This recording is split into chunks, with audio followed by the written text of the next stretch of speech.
This is Afternoons with Rob Breakenridge on News Talk 770 Radio, Calgary's breaking news and conversation station. Shifting our attention, though, to the debate around prayer in schools. Now, here in Alberta, there is a lot of school choice, and that includes a lot of religious school choice. There's, of course, an entire separate publicly funded Catholic school division, and there are all sorts of different religious programs, even some that exist, like Logos, within public school districts, but of course charter schools, private religious schools. If you want a religious education for your child, you got a lot to choose from. Seems to me that public schools should not be, then, a place for religious education. I mean, kids can learn about religion. That makes a lot of sense. But obviously, public schools should not be pushing any one particular religion or siding with any one particular religion. And I think that has a real and measurable impact on those who are not of that religion. And we've seen court rulings in Ontario and BC that have established this as principle, that it is a violation of freedom of religion to force kids to pray or to force them to get up and leave while others pray. So this practice ended long ago in most of Canada, but in Alberta and Saskatchewan, it still exists. And defenders point to these guarantees around religious education that were put in place around 1905 when the two provinces joined Confederation. So there are still some public schools in Alberta that do have the Lord's Prayer as part of the daily school routine. That included, up until this week, 3 schools at the Pembina Hills Public School District. After a human rights complaint was filed, however, the school district decided not to fight that case and instead to end the practice. Now, we're going to hear in a few minutes from Luke Fevin with the group A Pupil, Alberta Parents for Unbiased Public Inclusive Learning. But I wanted to find out a bit more about this decision. So joining us on the line is Jennifer Tuninga, who is board chair for the Pembina Hills Public School District. Jennifer, welcome to the program. Sure. So, first of all, why was the Lord's Prayer part of opening exercises at 3 of these public schools? Determine whether saying the Lord's Prayer was part of their tradition and culture. And there was discussions and a vote was held by each school council. And at each, the request was then made to enable the school to say the Lord's Prayer. So the board had respected the community's wishes in each case and passed a motion to make that possible. And how were non-religious families then to deal with that? Participation is voluntary. If students wanted to leave the opening exercises, they could. They could also choose to stay and not to recite the prayer. And it was an important lesson in tolerance for differing beliefs for all students, those who recited and those who didn't. Wasn't that forcing students to basically self-identify their religious beliefs, to stand up and walk out of class? It was a voluntary participation if students wanted to participate or not. All right. Now, these are public schools, not religious schools. Why would imposing one religion be in keeping with the public schools mandate? The constitutional legislative framework allows schools to recite the Lord's Prayer under certain conditions, and that right has been in place since 1901. And so we had met those conditions in the consultation process at each school. But it wasn't a rotating prayer. It wasn't different faiths or anything like that. It was one prayer, a very specific Christian prayer, correct?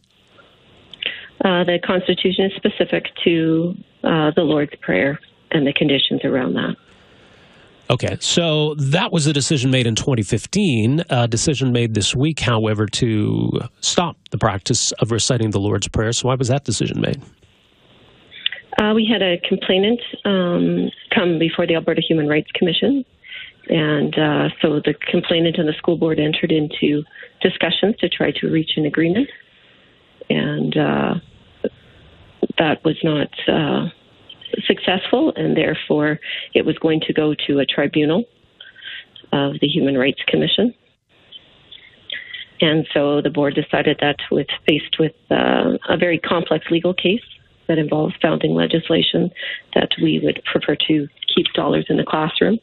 And so we've ceased the recitation at the 3 schools. Right. Well, I mean, it sounds like mixed messages because you presented it as a very straightforward constitutional issue, and yet now you say it's a complex legal case.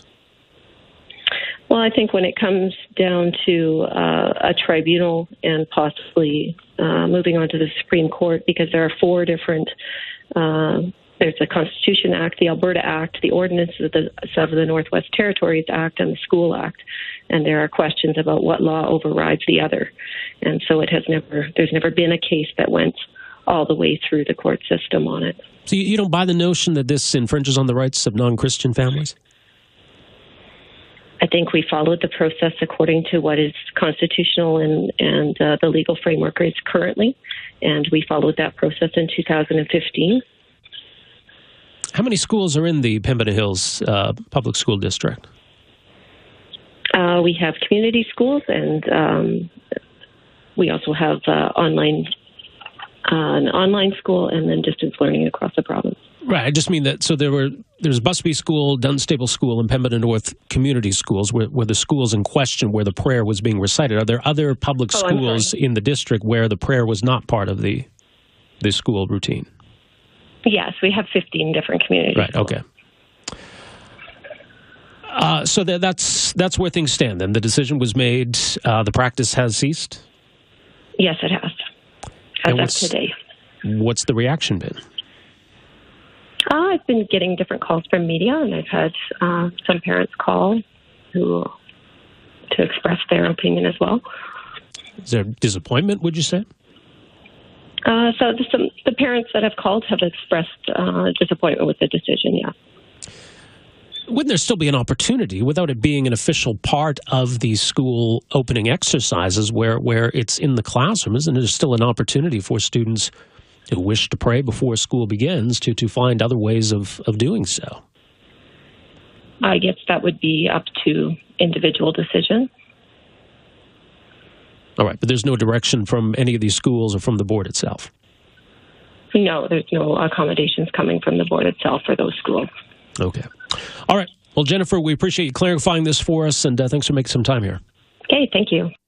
Okay, so there you go. That is Jennifer Tuninga, chair of the Pembina Schools District, board chair for the district. And they didn't want to end the practice, but the complaint was filed. They decided not to go ahead and fight it. All right, we'll take a break here. We'll come back. More thoughts on this. We're also going to hear from the co-founder of A Pupil, Alberta Parents for Unbiased Public Inclusive Learning. I'll get their side of this. We're back with more right after this. Right, so once again, the issue of Lord's Prayer in public schools coming to light. This time, a school board has ordered 3 schools to stop the practice, but they're not happy about it, as you heard. But I guess the end result is the end result. Joining us for some reaction is Luke Fevin, co-founder of A Pupil, Alberta's Parents for Unbiased Public Inclusive Learning. Luke, good afternoon. Good afternoon, Rob. Okay, your sense here, I get the sense, is that the school's doing the right thing, but they're going about it in the wrong way. Yes, absolutely.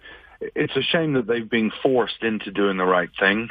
And the biggest concern is really that the parents have been hung out to dry here as it being their fault rather than the school taking on their responsibility with charter rights and legal precedent that is on the parent side here. Right. So what did you make of the school's reaction, by the way, when you heard in that interview where they seem to maintain that they're in the right on this, but they don't want to actually have that tested before a tribunal? Well, as I teach my children, Rob, it's not always about whether you can, it's about whether you should. There are multiple legal precedents from across Canada, Ontario in 1988 and then the Supreme Court of BC in 1989 that ruled that doing this, the majority religion, reciting the Lord's Prayer, denies minority non-Christians their charter rights.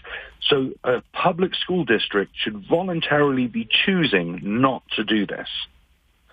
The fact that they are leveraging a loophole over a century old to give a privilege, not a right, to give a privilege to a majority group of Christians is troubling, especially in the face of, they say the reason that they're not pursuing this is to save legal dollars from a human rights complaint. So even if we ignore the two court cases that have already handed down decisions that they could have followed, Saskatchewan, based on exactly the same piece of legislation that we have in Alberta, already had a human rights complaint that they could look at. And in fact, I will read from that Board of Inquiry recommends that. The Board of Education declined to direct that the Lord's Prayer be recited at the openings of schools. That was the result of the Human Rights Tribunal in Saskatchewan based on exactly the same legislation. So I think the school district is being completely disingenuous when they're putting it on the parents and saying that we don't want to pay the legal dollars for this. I think they're playing to their Christian base. But as I said, concerningly, they seem to be prepared to throw minority parents under the bus for it. I had a text come in that suggested that this decision now somehow trampling on the rights of Christians, as though by taking prayer out of school, you're trampling on the rights of religious people. What would you say to that? I hear this a lot in these kind of conversations. I mean, the bottom line is, when you've been privileged for a really long time, privilege starts to look like a right. And that's what we have here. There is no individual personal right to demand or claim that your child get to participate in school-led Lord's Prayer in a public school in Alberta. That right does not exist. The only right that does exist is for a school board, and I'll read exactly from this. So this is from the 1901 Northwest Territory School Ordinance. It's part of the Alberta Act. No religious instruction, except as hereinafter provided, shall be permitted in the school of any district from the opening of the school until 1/2 hour previous to its closing in the afternoon, after which time any instruction permitted or desired may be given by the board. It shall, however, be permissible for the board of any district to direct that the school be opened by the recitation of the Lord's Prayer. So the board has a right to direct a school to open with the Lord's Prayer, but that doesn't mean that it has to. It has no legal compulsion to do so. Nobody has a legal or right-based ability to demand that it be so. But we do have charter rights that apply to everybody, and the fact that the school district thought that it was okay to deny families in their care their charter rights so that they could privilege this group of Christians is unacceptable. The idea that they actually let people vote on the rights of their neighbors is frightening, absolutely appalling.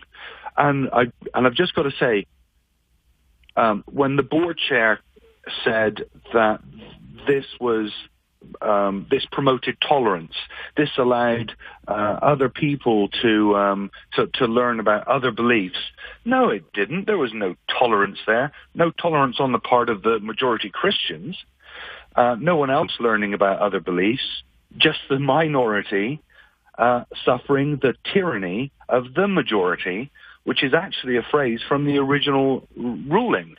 And the judge said that this exact view was insensitive at best.